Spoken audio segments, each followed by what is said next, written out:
Bonjour, Romuald Ngakam, informaticien et consultant en informatique décisionnelle.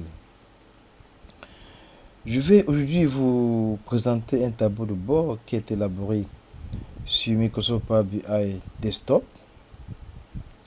Je vais d'emblée rappeler, n'est-ce pas, que les différents indicateurs qui seront présents dans ce tableau de bord sont issus de l'application Sage 100 C Gestion commerciale. Dans ce tableau de bord, vous avez des indicateurs présentés comme suit. À l'extrême droite, vous avez le chiffre d'affaires pour l'année 2019, reparti, n'est-ce pas, sur l'ensemble des différents trimestres de l'année 2019.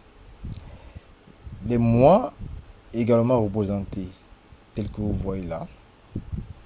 Vous avez à la gauche du tableau de bord des indicateurs tels que le Lost Customer Revenue qui représente ici l'ensemble des chiffres d'affaires perdus par l'entreprise. Ici, cette information représente ici le chiffre d'affaires qu'aurait eu l'entreprise si jamais ces différents clients, si les mois précédents avaient passé les commandes. C'est exactement, ça veut dire quoi? Ça veut dire que dans le Power BI, nous avons répertorié, n'est-ce pas, l'ensemble des clients qui, durant 2-3 mois, n'ont pas passé commande, qui ont une rotation, n'est-ce pas, de commande dans ce sens-là, et qui cumulé, n'est-ce pas, donne, n'est-ce pas, ce chiffre d'affaires, qui pouvait être en profit, n'est-ce pas, pour l'entreprise, si jamais ces clients précédemment avaient passé des commandes, ou bien avaient acheté. Vous avez ici le nombre de clients actifs. Vous avez un peu plus bas le nombre de factures non comptabilisées et les nouveaux clients. Là, vous avez ici la marge commerciale pour l'année 2019, le taux de marge et le taux de marge par famille d'articles. Plus bas ici, vous avez ce camembert qui matérialise, n'est-ce pas, le chiffre d'affaires par famille d'articles, ainsi, n'est-ce pas, que son ratio par rapport au chiffre d'affaires global. Vous verrez par exemple que pour cette famille d'articles-ci, il a un chiffre d'affaires qui est équivalent particulièrement à 41% de chiffre d'affaires total. Ainsi de suite. Vous avez comme second tableau, ou graphique si vous voulez, le chiffre d'affaires cumulé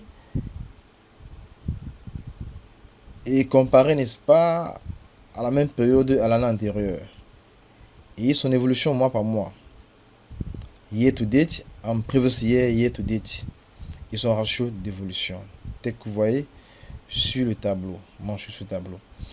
Vous avez un autre graphe, n'est-ce pas, qui matérialise la marge et le taux de marge, le comportement mois par mois pour l'année 2019.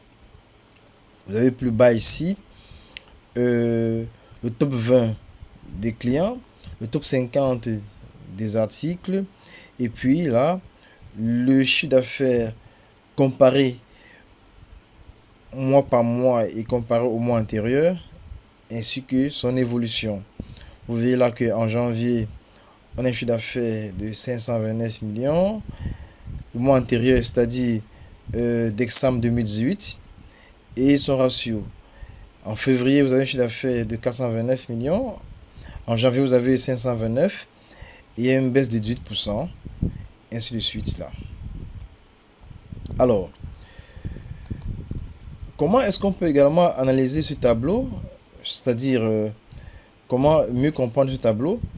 Pour mieux le comprendre, moi particulièrement, je vais aller savoir exactement ce que me vaut le chiffre d'affaires pour cette famille d'articles-ci et son comportement, n'est-ce pas, sur l'ensemble de l'exercice 2019.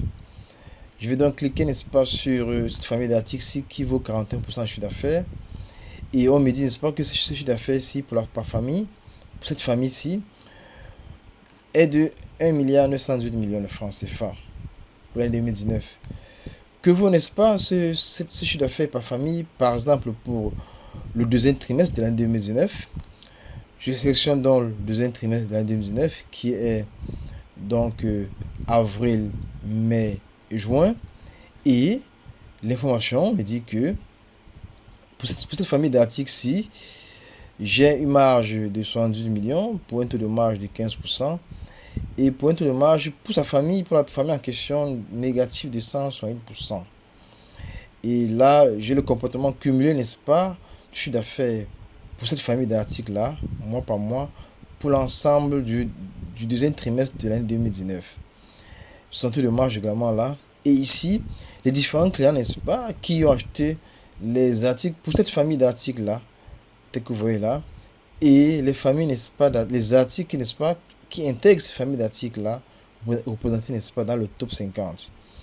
Et là, l'évolution, n'est-ce pas, du chiffre d'affaires mois par mois est comparé au mois antérieur pour l'ensemble du deuxième trimestre. Je peux également l'analyser pour le troisième trimestre l'année 2019. Vous verrez également, n'est-ce pas, le comportement sur l'ensemble du tableau de bord. Pour le deuxième trimestre, on me dira ici que on a une perte du client, ou un chiffre d'affaires de 210 millions, 35 clients actifs, toutes les factures ont été comptabilisées, nombre de nouveaux clients 10. Bien sûr, pour cette famille d'articles-ci, pour celui-ci, pour cette famille d'articles-ci, pour savoir exactement ce que ça vaut, la famille d'articles offset représente particulièrement 346 millions pour une marge de 14,92%. 92%, ouais, effectivement. Donc, je peux donc parcourir mon tableau de bord et avoir le comportement, n'est-ce pas, de mon chiffre d'affaires pour l'ensemble de 2019. Pour 2018, je peux également l'avoir si je veux. Et c'est ce qui est donc fait pour le troisième trimestre. Et pour l'ensemble de l'ESI 2018, je peux donc juste sélectionner là. Et j'ai donc le chiffre d'affaires pour 2018 là, qui est à hauteur de ce montant-ci. Que me vaut, n'est-ce pas, l'un des clients du top 20, par exemple, là, je pense ce client-ci. Là, son comportement sur l'ensemble de l'ESI 2018 me dit que ce client-ci a fait un chiffre d'affaires d'1 milliard de francs, reparti, n'est-ce pas, sur l'ensemble de ces différents tableaux tels que vous voyez là. Et merci encore pour votre attention.